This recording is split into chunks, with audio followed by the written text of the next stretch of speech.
from so many different people. So we're going to go down the line and just say your name, what you do, like your business, and let's maybe start with, if you could go back before you got into what you're doing now, what would you tell yourself, or any advice for somebody just starting out doing a creative business? Oh my God.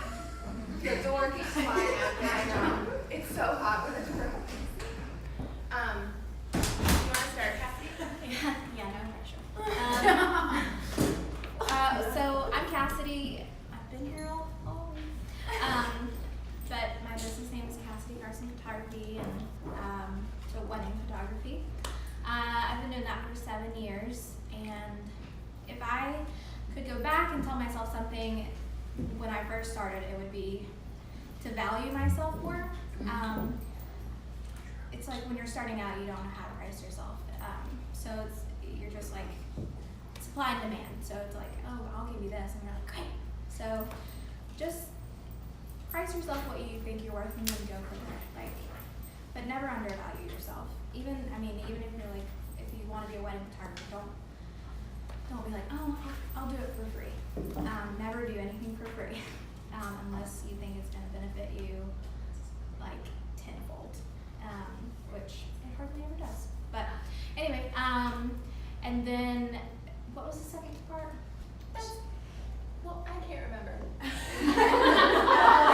I think that was good. No, I think that was it. No, there was one more part. It was like, if I could do something, I don't know. But also make as many connections as you can. Connections are vital to the life of a business, and it's also very fun. And you can commiserate with lots of vendors and vent and become friends, and you can, just it's good to know that you're not alone in a certain industry, and that everybody kind of deals with the same BS sometimes. Cool. Awesome. I'll stand because I can't see you guys in the back. Hi, I'm Amber Housley. I just walked through the door. I'm a marketing strategist for creative business, specializing in women entrepreneurs and mompreneurs.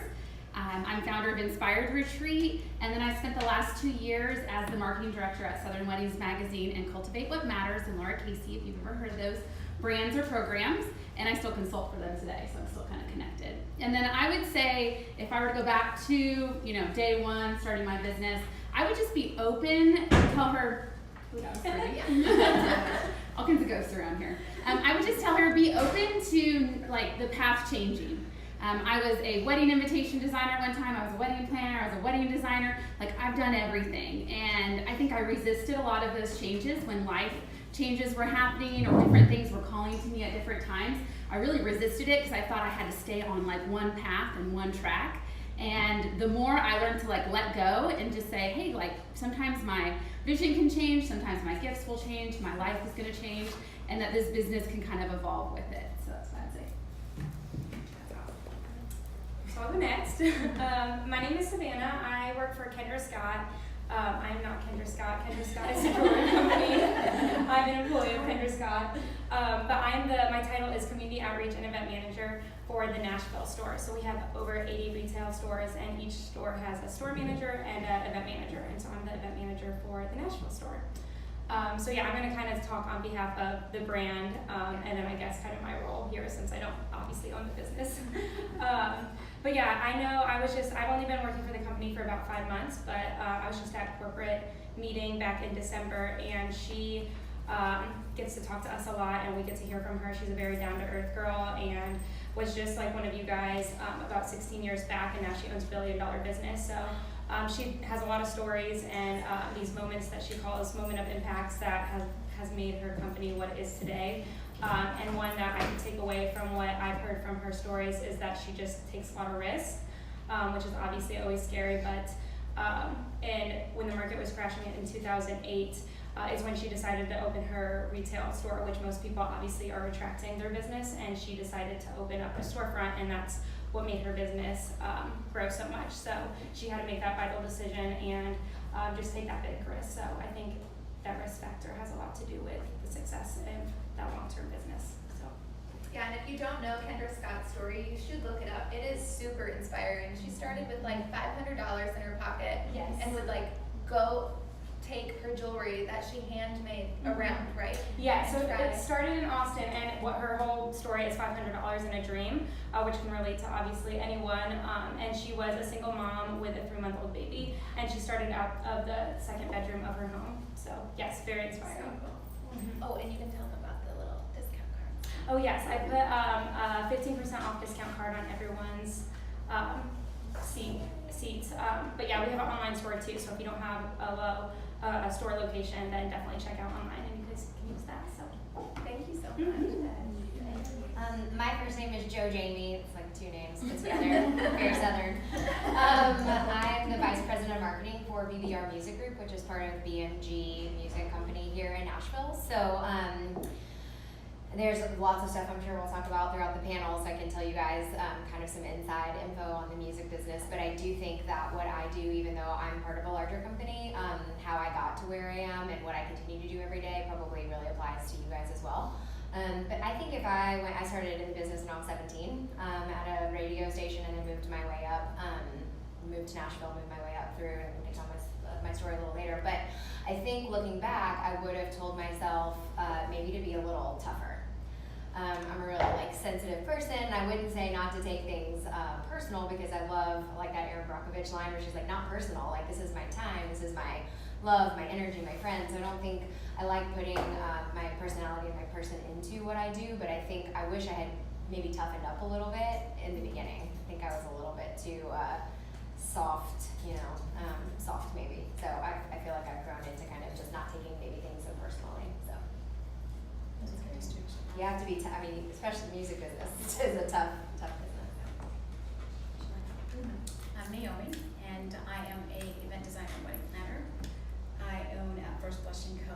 And I think the one thing I would tell myself is be patient.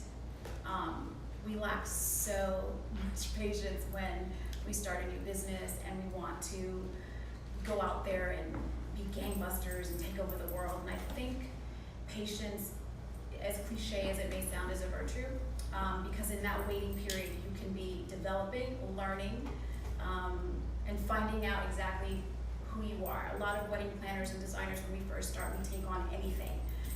Hey, you want balloons? I'll do that. Oh, you want that? And it's not us. And I think it's a waste of time in the sense that there's only a small window before you really start making money and really being in demand, and take that time to just be patient with yourself, learn as much as you can, cultivate relationships with photographers, the ones that you want to work with. You'll be surprised how many photographers are like, yeah, let's do a shoot together. And that catapulted me in San Diego. I just did one shoot. And just try to learn, and I don't mean design or coordination, learn how you're going to represent your business. Learn how you're going to have processes, because when you are busy and in the swing of things, you don't have time to go back and do that. And I wish I did that, and now I'm just like, now I gotta start this all over again. But just have patience and learn as much as you can, and take advantage of the relationships you foster now, because those relationships are going to be the people that will say, hey, you started with me, let's go do this wedding in France, or let's go do this in San Francisco. So just relationships, patience, and get your processes done now. Because if you're good, you're going to need it. Yeah, for sure. No, that's good. Well, you all know me. I would also kind of jump off of that and say, one, I did not realize how much business knowledge I would need when I started a business, which sounds so crazy. I'm like, great, got my interior design degree, I'm ready to design some houses, but I really had no knowledge on business other than the one class that I took. So first year taxes made me cry, and didn't know that. I still do. Yeah, but now at least I expect it, right? So that is really practical advice. And the other thing is don't be afraid to reach out to people. That is something that after I started doing it a little bit, I realized this is the worst someone can say is no. And so I would just email people, and when I lived in Los Angeles, I was finishing my last year of school, and I reached out to this owner of a home decor shop called Lulu in Georgia. It's online, and she had just started the company, and so I reached out to her and said, hey, can I just have lunch with you? I'm new to the area, don't know LA at all, and I would love to just pick your brain on how you did this. And so sitting there on the spot, after I showed her my blog, she hired me to do all of their social media and start their blog, and it was the most amazing connection ever. And like, if I hadn't reached out to her and emailed her and maybe gotten a no, that would have been okay, but since I took that leap, it was just really, really rewarding. So I would say don't be afraid to do those things. I'm Alex from Prairie Letter Shop, and I have been so blessed to be with all of you. So my business, for those of you who don't know, my business revolves around invitations, so wedding paper, calligraphy, and lettering education and products, a little bit of everything. So if I were to talk to myself at the very beginning, coming from the education world, I think a lot about backwards planning. So as business owners, we have to, if you're familiar with that term, it's also a military term, so you begin with the end in mind. And so many of us start out with this passion, and I want to do lettering, or I want to do this other creative gifting that I have. But I like to really think about what would my customers or my clients say at the end of an interaction with me? What would I want them to actually say out of their mouth? What would I want them to feel? And how will I know? Like, what evidence would I have that I had gotten to that place by hearing them say that?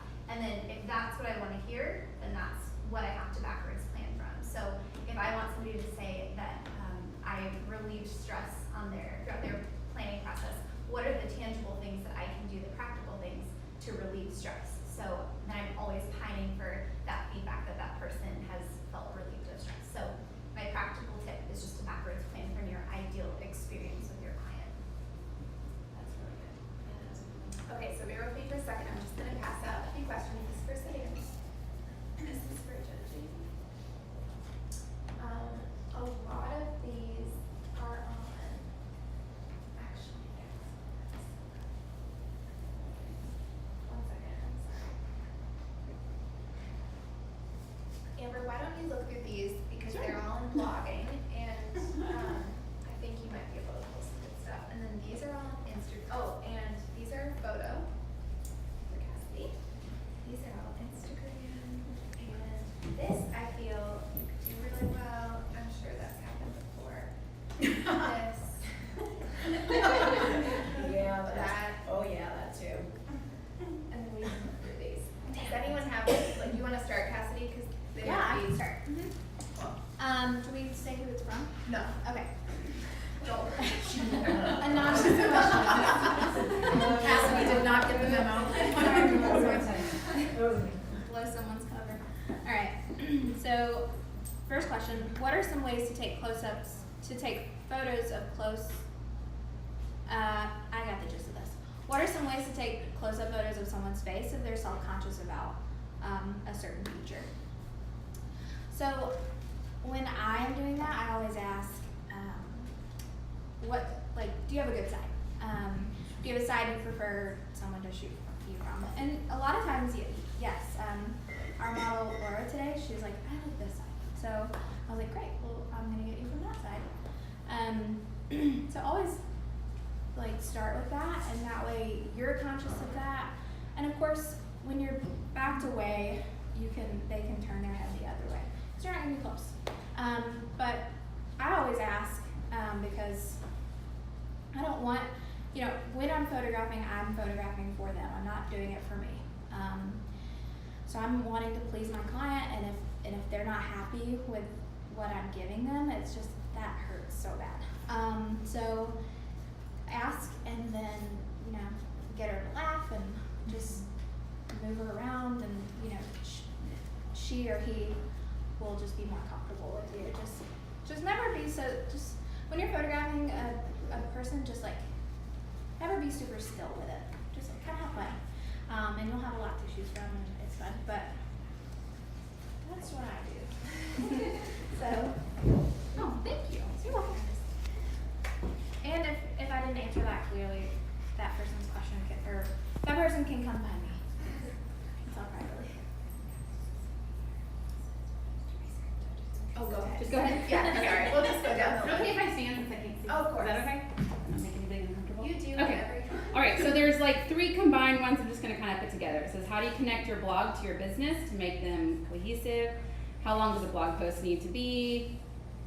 How long should your blog post be when you don't have photos? Okay, all those things to me are the same. So there's 2 reasons why you should have a blog, okay? One is for SEO, and the second one is to position yourself as an expert when your clients come calling to visit your website, okay? That is the point of a blog. So when you ask how long it should be, there's no like rhyme or reason to it, but the most important thing is you need to make sure you're writing for scanning. People scan when they read now. They don't like big chunks of paragraphs of blogs, so if you're thinking you have to write these epic blog posts with like all these paragraphs, nope, you don't need that at all. What actually helps you with SEO is when you go and break up all of the information and you have little subheaders. That's kind of like when you have that little styling piece where you've got like your fancy headline, but then you've got your little smaller ones. Those little smaller ones, those are SEO like specific. So go and make them really good. Make them like keyword rich words that you like your blog post is about. So like things that would be keyword rich are like location, what the topic is about, the venue, the style of the wedding. Any of those things are like keyword specific, okay? So photos, if you're like, I'm not sure what photos to put in, have like your own little photo stock library available to you. If you don't if you're talking on a topic that's not related to a recap of an event or a recap of a wedding or whatever it is, and it's not like a spotlight on another vendor, you should have your own images available to you where you can sprinkle them in so they're just visually appealing to look at. I'll stop. I'll keep going. That's great. They're like, keep going. Can I add something to my question? Yeah. Okay. I'm sorry, I just thought of it. So my best friend doesn't think she has a beautiful jawline. She's super self-conscious about it. But she has really long hair. So she's like, whenever you shoot me, she's like, I don't like my jawline. So what we do is usually, so she just had a baby. I was photographing her and her little family a couple weeks ago, and I'm like, okay, so-and-so. I'm not gonna tell you her name. Not that you know her. But so when she's leaning over, I was like, we're just gonna let your hair hang so it covers your jaw. So use what they have to cover what they're self-conscious about. That's good. Okay, my turn. What do you look for in a partner to collaborate with? So I'm just going to give you guys a little bit of background about my job since it's very unique to the retail industry. What we do, well, I guess I'll start with my 2 main responsibilities is to drive customers into the store to increase revenue, and then brand awareness, which long-term creates revenue as well.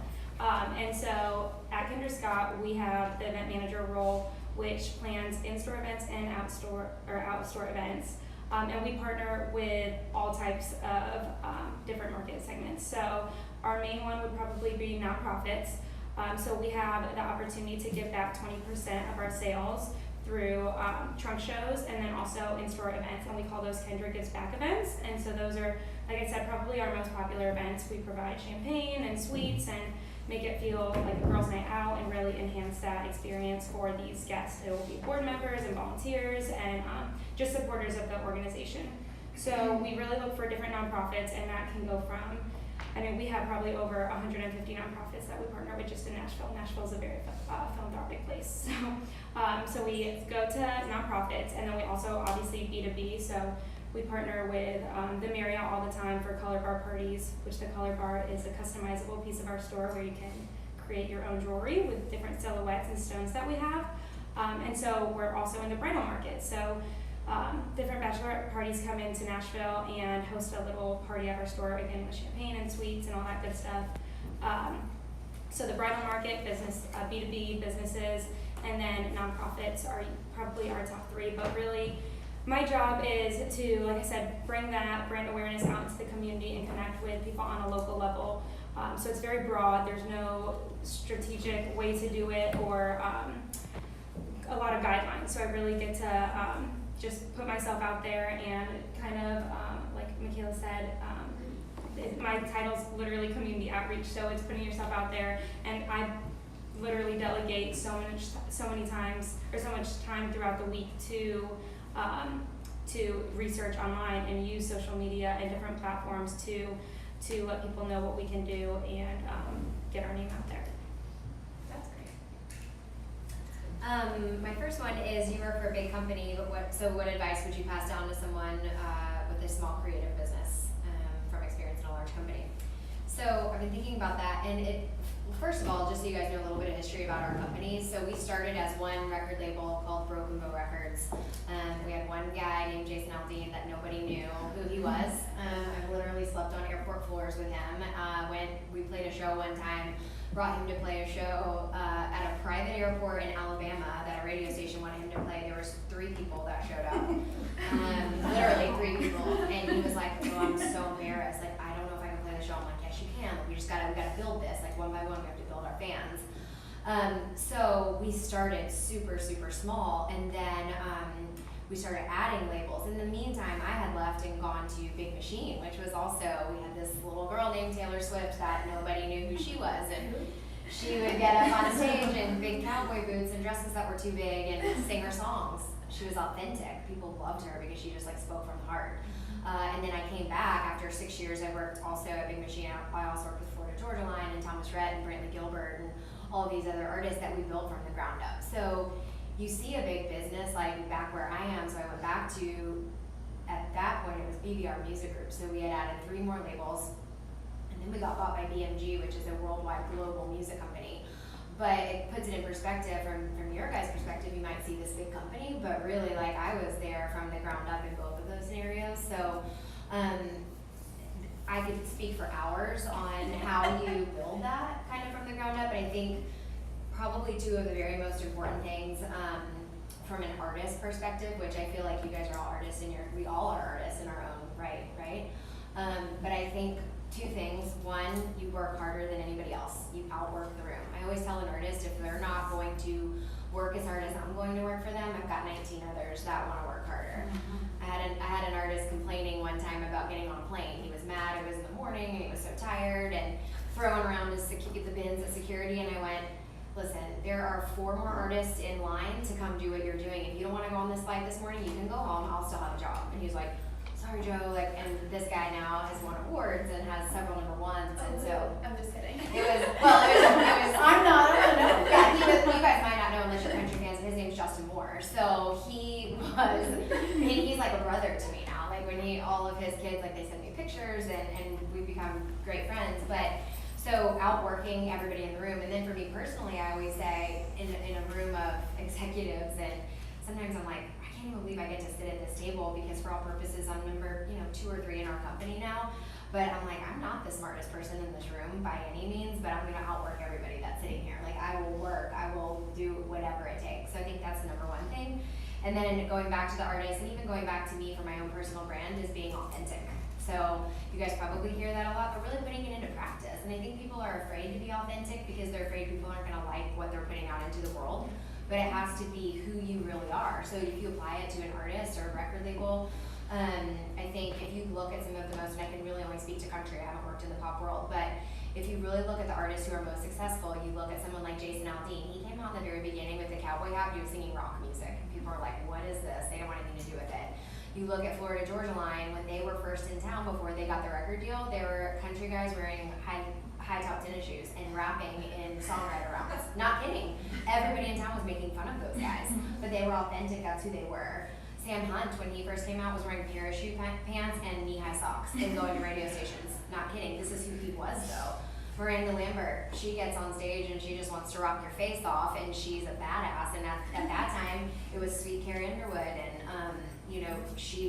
Eric Church, same thing. He went out there. He didn't have a #1 record for 5 years, but he just kept, pounding away and building that fan base and staying true to who they were. So, again, I could probably go on forever, but to me, in my experience and building up an artist career, it's working harder than everybody else and authenticity. And I think you can apply that to any business, whether you're at a huge company or you're starting your own. Yeah, and we should mention too that you also have, like you said, your own kind of brand that you've kind of curated on Instagram too. Yeah. She's really inspirational, and we love Ellen. We actually, Ashley and I met her on a plane. We sat next to her on our way back from our last workshop in Dallas, and we're sitting next to this super nice girl, and we start chatting. Come to find out, she's like Jason Aldean's, like, vice president the future email, and she's like, I loved him. Yeah. So it just Yeah. worked out. So again, like we could have just talked to ourselves on the plane, but we got to know the girl next to Yeah. us. Same for me. And I'm we're so glad I got to glad. know you guys. Yeah. But you should follow along with her too. It's just Joe Jamie. It's in the packet. J-O-J-A-M-I. Everyone's handles Yeah. are in the packet Yeah. too. Okay, so this is a doozy. Go for it. Okay. So Bullet this point, you know. This is on pricing and negotiating. So one question says, how do I appropriate prices for my work? What process research is more effective in determining this? And how do you handle the second one? How do you handle clients negotiating rates? This is interesting because we just had this conversation not 10 minutes ago. And do you offer discounts? How do you handle these situations? Let me do the discount one first and the negotiating. Before you even start your business or start accepting clients, you have to determine your worth. That's the first thing. Because if you don't determine your worth, you're not going to know how to price out the services that you're offering. Let's take it back a little bit. If you don't know what you're offering, you don't know how much it's going to cost. So you have to say, for instance, for myself, I know what I'm good at, I know what I don't want to do, and I know what I price for the niche that I am trying to target. So how do you find that sweet spot for your pricing is part of my answer. First of all, like I said, those are the two things you have to do before you even start offering services. The third thing is find out in your niche, whether it be budget, luxury, or intimate weddings, what the other planners in your area are charging. A lot of people are afraid to do the cold call. I don't. I just call and ask them what they're charging.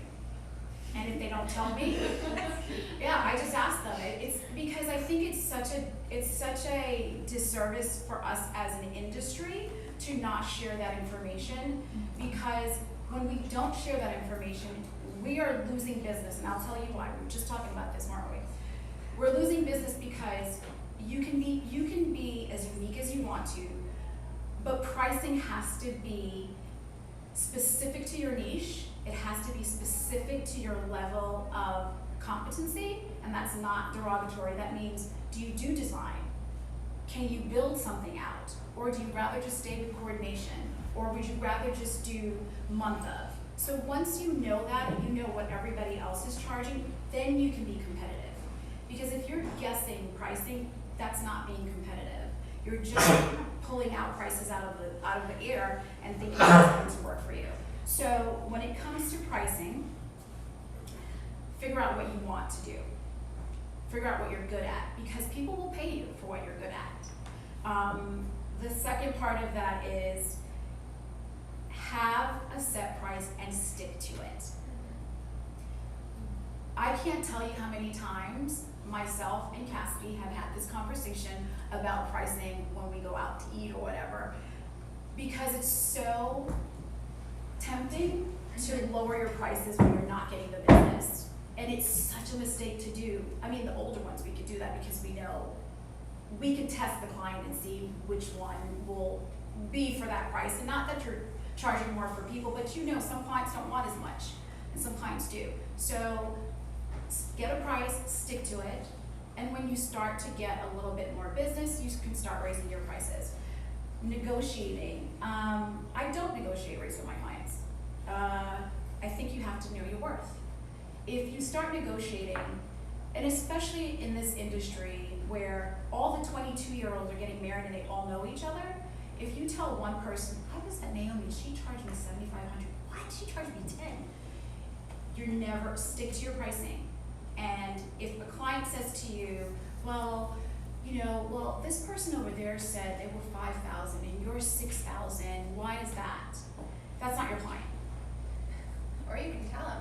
That's not your client because you have, and that's exactly, it's not your client. And the reason why that's not your client is because if you are putting everything out there that you need to for your client to understand your worth, meaning on your website, explain your process, show your photos. If you don't have photos, do editorials. I can't tell you how many editorials I had on my website before I had one wedding, 2 years, but I stuck to it. Now I had weddings, but they weren't the weddings I wanted to put on my website. Right. But That's where the style shoot comes yeah, in. that's where the style shoot comes in. And I don't care what anybody says, they're gonna stay here because they show people your work. But if you put your process on your website and give them a little, get them in, and you can explain to them, the reason why I'm $1,000 more than this person is because I can do this. You relieve the stress. You not only are relieving stress, you're offering them an experience that this other person probably can't. And after you've told them all that, it's up to them to decide whether you're a good fit or not. But if once you've done your job and they say you're too expensive, that's not your client. Not even when you first start. Yeah, it's not your client. So I don't negotiate rates unless it's like, God, Cassidy, I don't have any weddings this month. And I'm like, well, okay, if somebody comes to me and they're like, hey, can you do this wedding? It's a month up. Yeah, of course I'm not gonna charge them $10,000.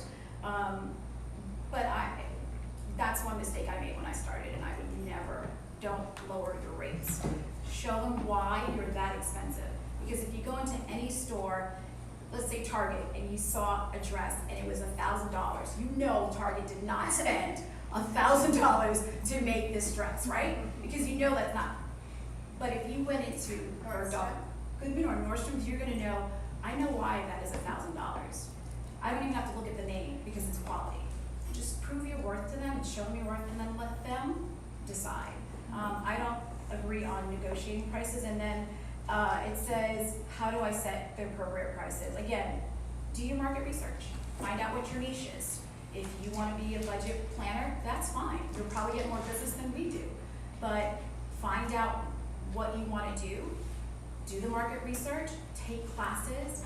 Find out how to price. Pricing is not just, and I'm sorry I'm talking because this is very passionate.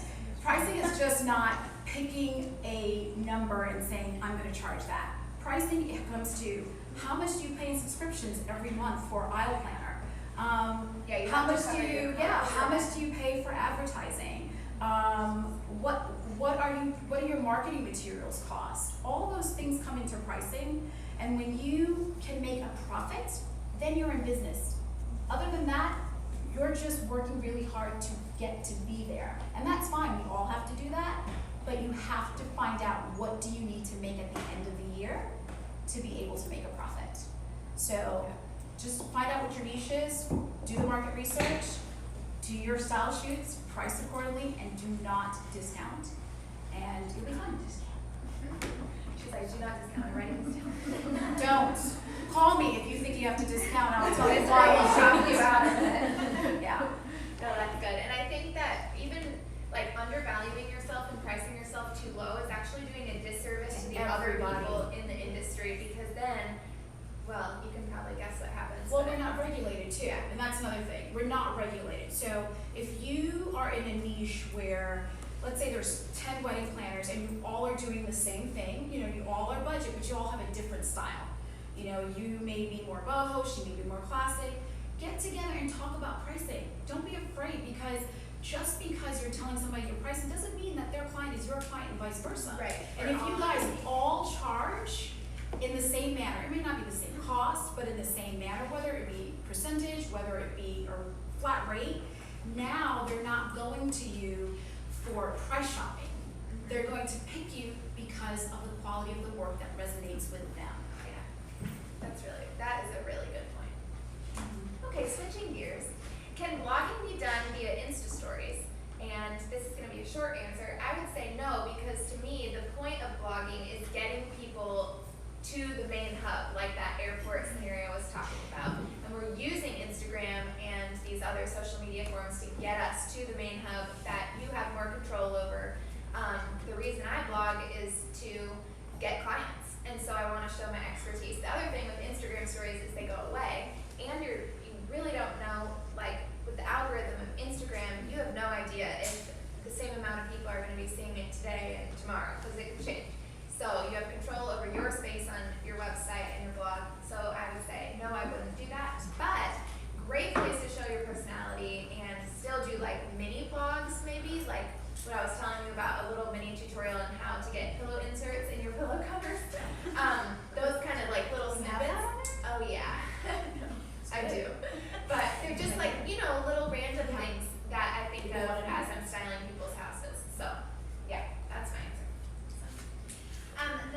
question I'm super passionate about, so if you want to ask any other follow-up, let me know. But the question is, where is the point of quitting your full-time job and moving solely into your small business? So I see a lot of head nods because I know that there are a lot of us who have this on our mind.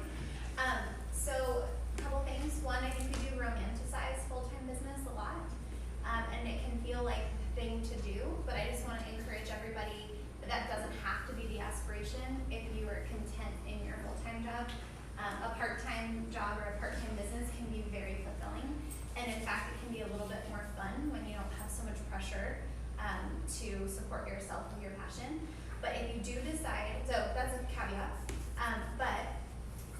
one thing that I thought through, my business was part-time for 1.5 years, and I began, because I worked on a school year system, I notified my manager self, and that can make it really difficult to run a business, and then unfortunately you have to, maybe close entirely, etc.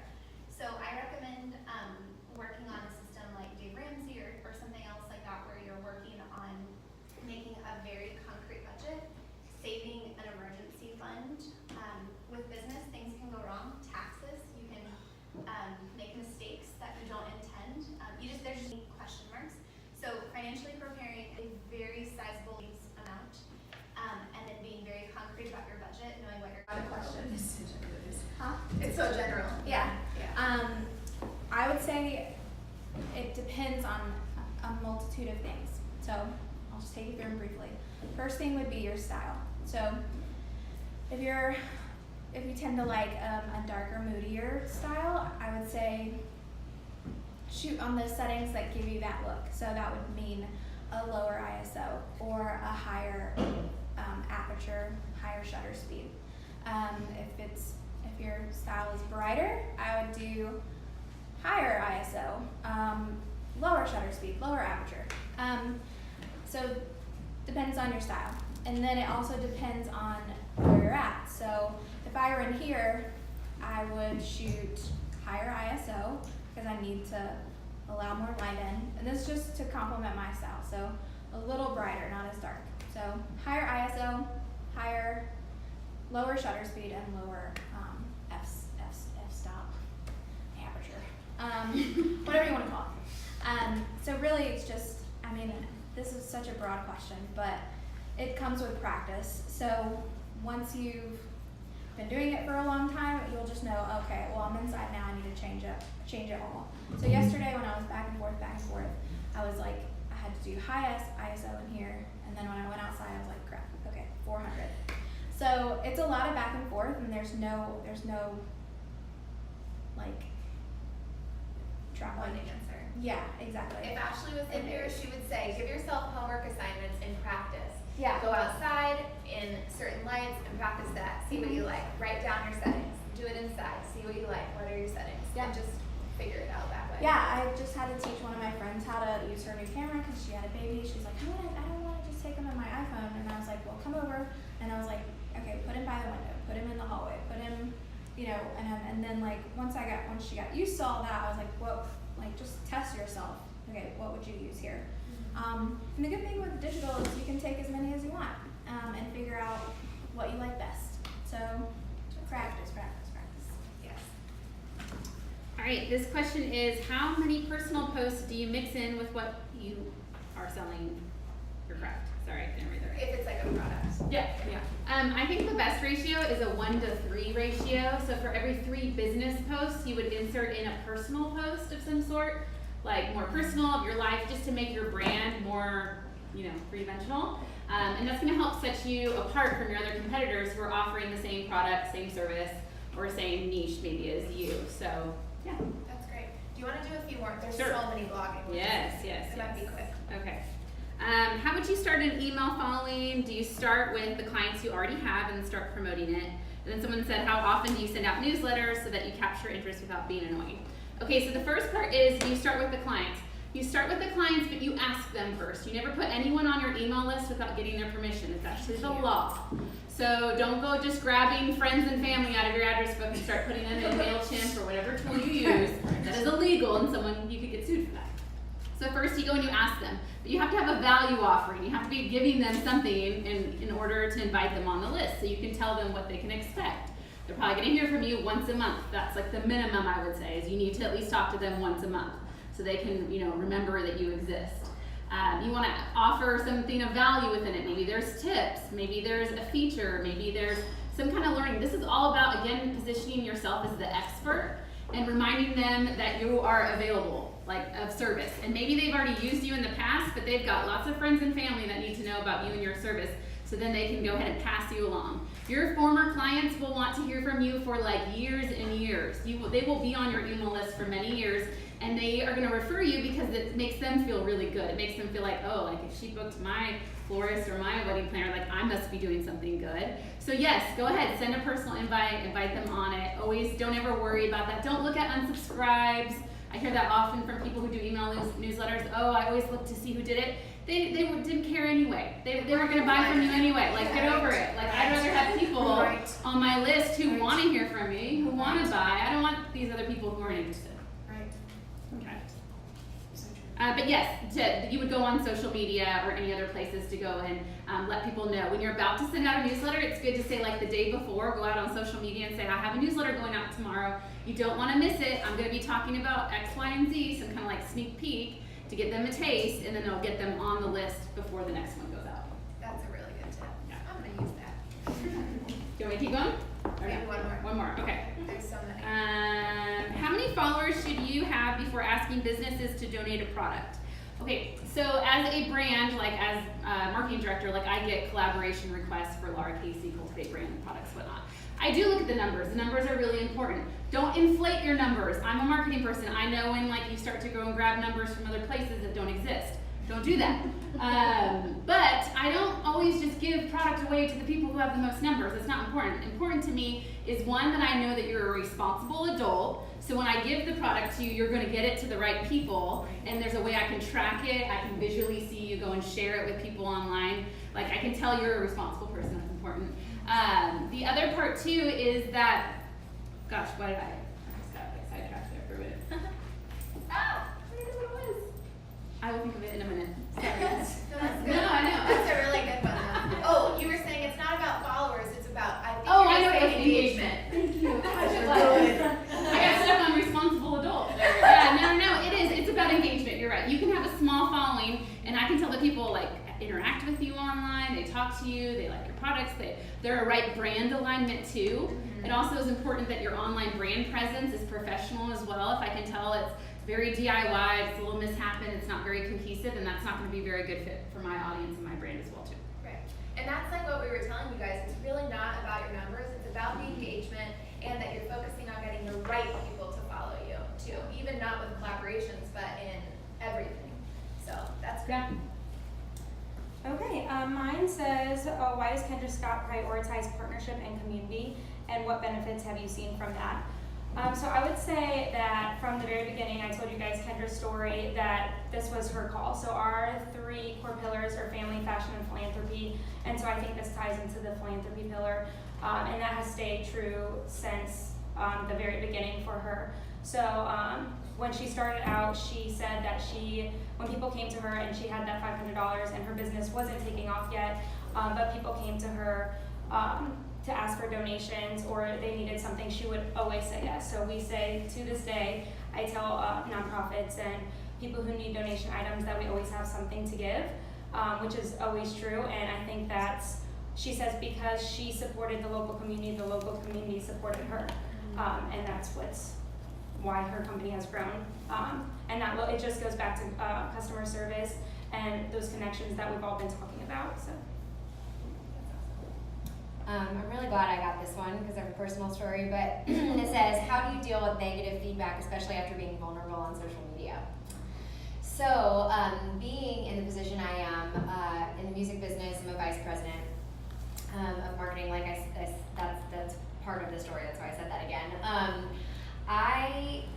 If anybody or if you guys end up following me on social media, thank you for saying I'm inspirational. Thanks for that. But I'm also I can be really silly and fun, and I really love fashion. I love posting about what I'm wearing, how I'm doing my hair.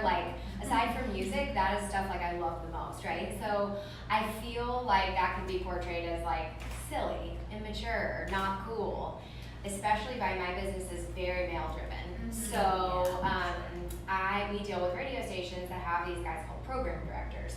And that means they're the decision makers at the radio station. They decide if they're going to play Jason Aldean's song or not. So these guys are very powerful men in our business, and we deal with about 150 to 155 of them a week. So there was a particular program director that sent a screenshot of something I had posted. It was an outfit I was wearing, I think, and I had posted like a selfie of myself in the outfit, where I got it, whatever. Sent it to my boss, which luckily, side story, my boss is one of my best friends. He has my back no matter what. Like, I'm so blessed to work with him. But this program director sent this screenshot to my boss and said, she's a VP, she shouldn't be posting things like this. And I'm not gonna lie, guys, like I literally was hysterically crying for probably 4 days because I thought, oh my God, like people don't take me seriously. I don't wanna hurt my artists, I don't wanna hurt my staff. Like, should I have not posted that? So it's, you know, and it's still, you can like see me even getting tense because I just thought, oh my God, what, should I not be myself? Should I dumb myself down, or should I wear a turtleneck and be conservative because I'm a vice president of a company and I should look that way? So I, at the same time, I just, as a God thing, but I happened to find this book by this author, and write her down. Her name is Kara Alwill, A-L-W-I-L-L, last name Leyba, L-E-Y-B-A. She wrote a book called Girl Code, and she wrote several other books, but I was reading Girl Code.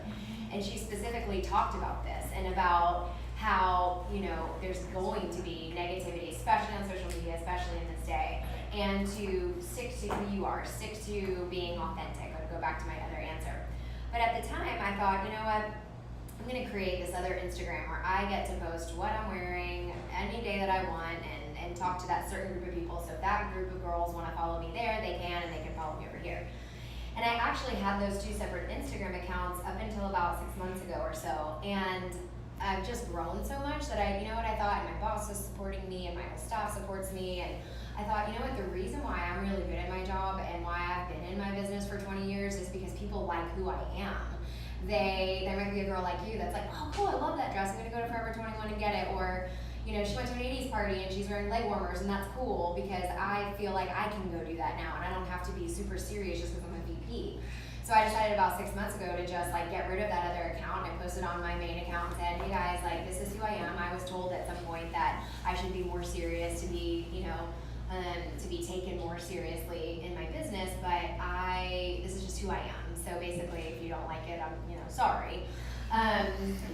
But I mean, I literally, again, I could go on for hours talking about this. I had a former boss tell me that because of the way I look, that nobody's going to take me seriously in my business. Like, I've literally dealt with this. This is very real life for me, so I'm glad you gave me this question. And it takes a lot of just, I think, and I still struggle with it. I still go, oh, did I post something that's gonna look stupid and nobody's gonna take me seriously? Because what people say to you stays here. So you have to really fight through it. But if you guys look up Kara, she's amazing on social media.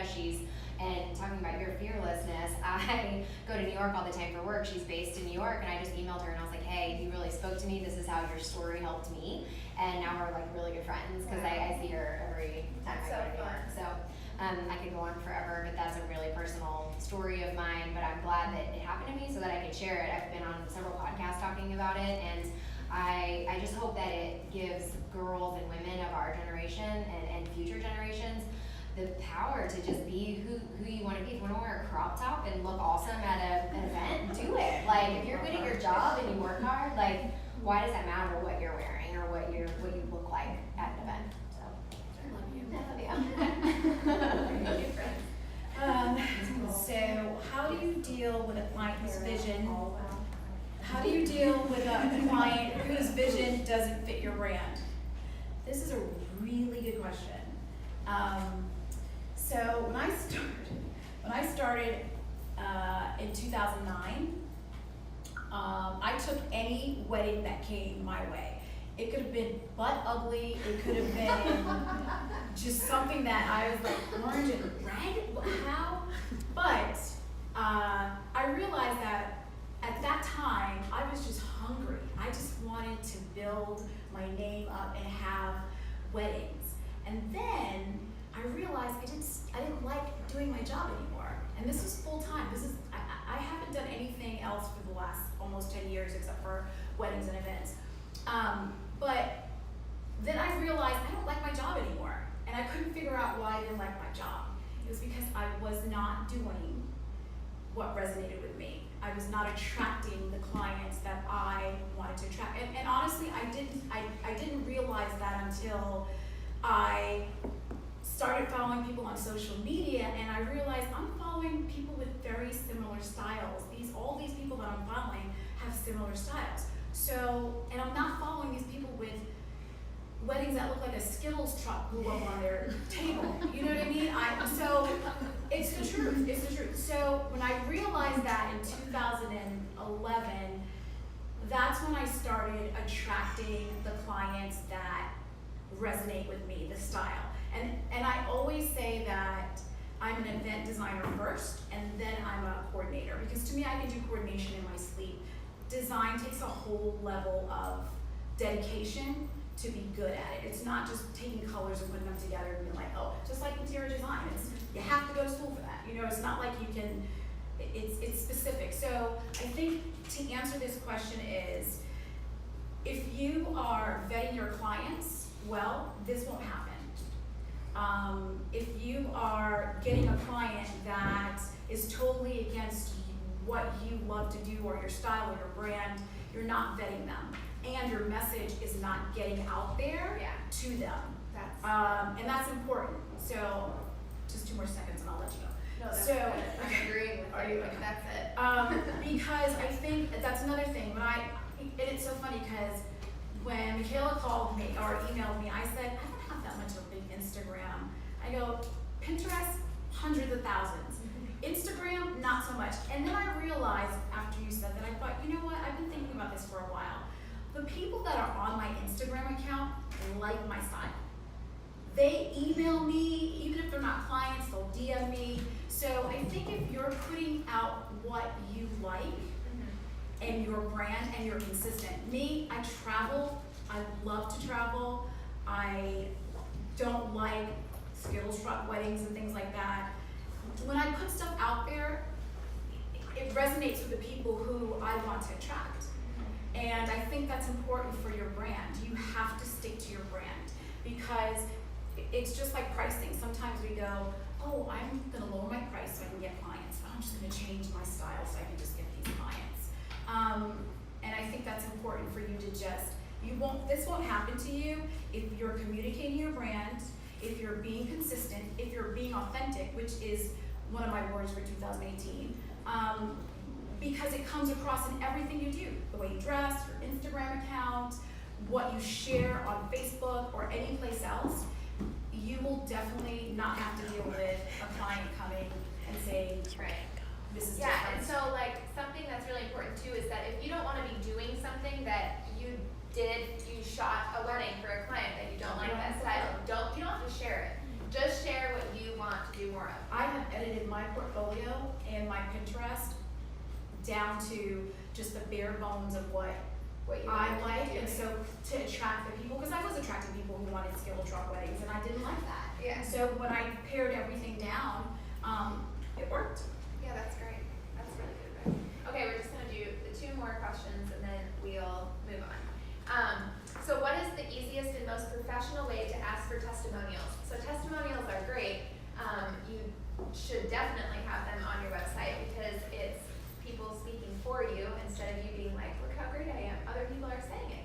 I probably wouldn't send a survey to someone, right after you're done working with them and say, hey, can you just fill out this survey? That's not as personal. You want to get, like, if you know that someone really enjoyed working with you, you can kind of feel their vibe. Like, if they were one of your favorite clients, chances are they really loved you too.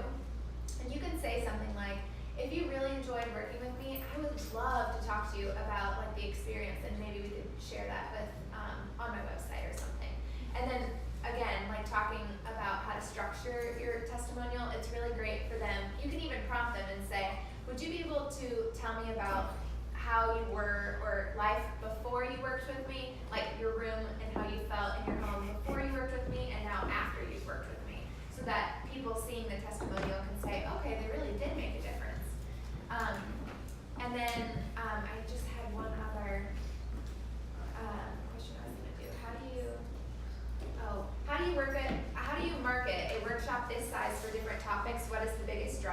So we try at Bloom to let you know that we want to craft a well-rounded creative. We believe that all the things that we've done in the last 2 days are super important for your creative business, and it gives you a leg up on other people who do exactly what you do, but you have an array of skills where they might just have, a few. So we try to market that you need all these skills. You need to be able to know how to use your camera and style and do all these things for your creative business. So that's our marketing. These are a couple different Instagram questions, but the question is, I feel like I work so hard on cohesive content, images, wording, hashtags, and I struggle so hard to gain followers. Tips, tricks, and advice. And then there are a couple others about like captions and things like that. So a couple quick things. One is Instagram is really different now than it was 2 or 3 years ago. People are not as trustworthy in terms of like the idea of following somebody is a very like you're placing a lot of trust in that person now in a way that wasn't a couple years ago. But my challenge to you is to keep doing what you're doing if you're working hard on captions, etc. Think about your mission for your like why do you even have this social media? Like what is the purpose? What is your what is your goal? What do you want to get out of it? To ensure that your captions and what you're sharing align with that. But what I would challenge you is not to worry so much about your followers, and I know we always say that, but practically speaking, there are plenty of businesses that run that Instagram. Businesses are going to run that Instagram in the future. And if you think about the amount of time you devote to social media, not that you should not do that anymore, but if, instead of worrying about followers and kind of employing strategies to gain followers, if you spent that same amount of time on your client experience, and you said, instead of spending 5 minutes like trying to read this blog about followers, I'm going to spend 5 minutes creating this really beautiful and not very expensive gift for my clients and write them a thank you note or a hand letter them something.